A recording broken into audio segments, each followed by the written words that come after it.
and welcome to the final episode in the Mage Armour series, and today we're going to look at the strongest set of armour available for mages as of the time of recording, which is Elemental Lords Regalia,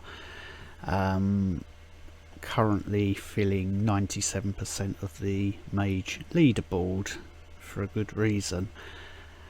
It's strong in all areas of the game, be that for 5-starring story maps, gold farming, experience farming and pushing high trials. It just outperforms every other set out there. I think I've got separate videos on the channel already looking into more detail at the armour set and the weapons set. What I'll do is just run through the bonuses.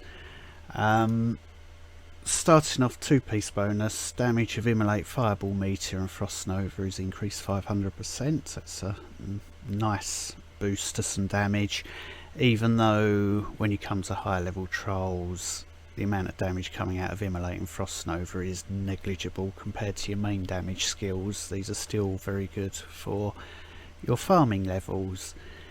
The 4-piece bonus is fantastic.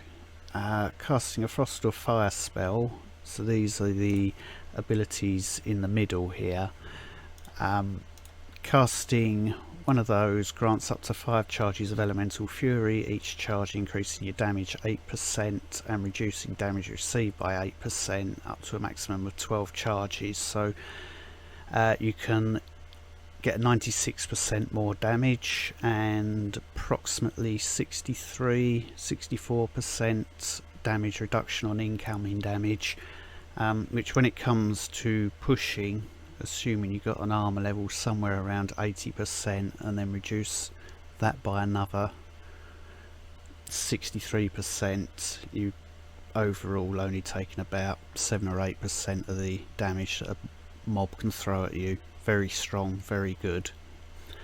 And the 6-piece bonus, Frost and Fire spells have their base cooldown reduced by 3 seconds. We can cast them more quickly, which means we can keep up these charges.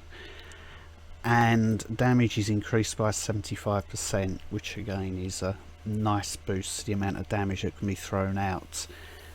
In terms of assuming you've got all the armor pieces, if it comes to an event like a new beginning AMB, if you're on a budget run and crafting pieces separately, I always start with Regalia Robe because it has this extra bonus. Duration of Northern Wind is increased by 2 seconds. That's because we pair the armour with the Grand Magister's command weapon set, Igneous, Pillar of Flame and Glacis Tempestus. So these, casting a Frost support ability, extinguishes burning effects for all creatures for 1000% weapon damage, so that's thermal shock on your damage sheet.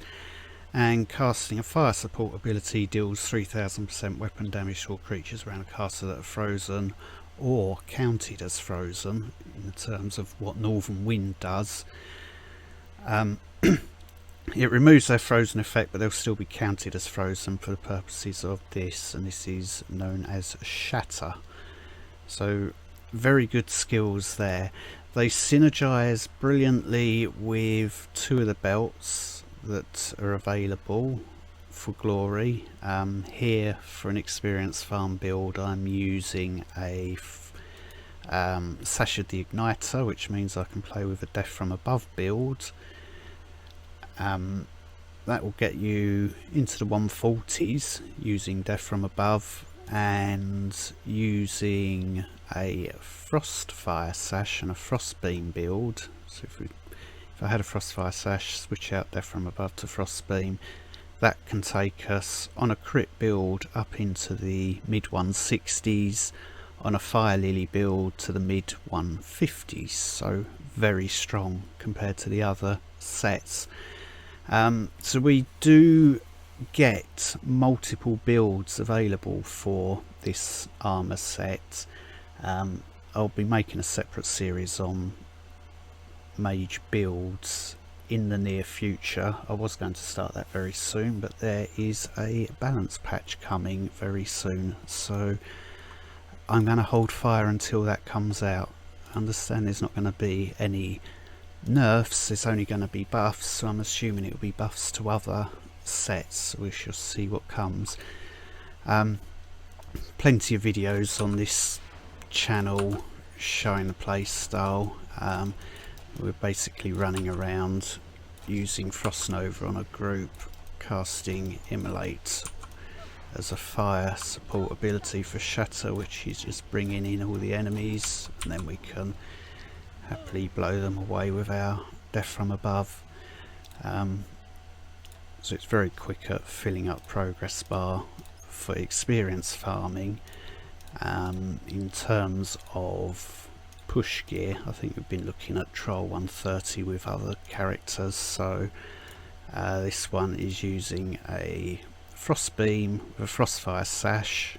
The reason going for that is it causes the target to burn for 1000% weapon damage over 6 seconds, and because we have these weapons, if I Frost Beam, that's going to put on 10 times my attack speed, number of stacks of burning, and then I can cast the Frost ability, which will be Frost Nova, and instantly do a huge thermal shock. So again, a lot of damage coming out. In high level trolls, Frost Beam and Thermal Shock are pretty much the main damage that you deal. Everything else is insignificant in comparison. I think that would do just for a small group roundup. Oh, let's hold them in that beam for a bit longer. It blows them away nice and easily. So that is Elemental Lords Regalia. Very briefly, there's more detailed videos on the channel about the armour set, the weapons set, how to proc shatters and thermal shocks. I think there's one for how to maximise damage as well, but there'll be other videos coming on different builds for the class and skill rotations, so keep an eye out for those. Any questions or comments, feel free to put them down below, and thank you very much for watching.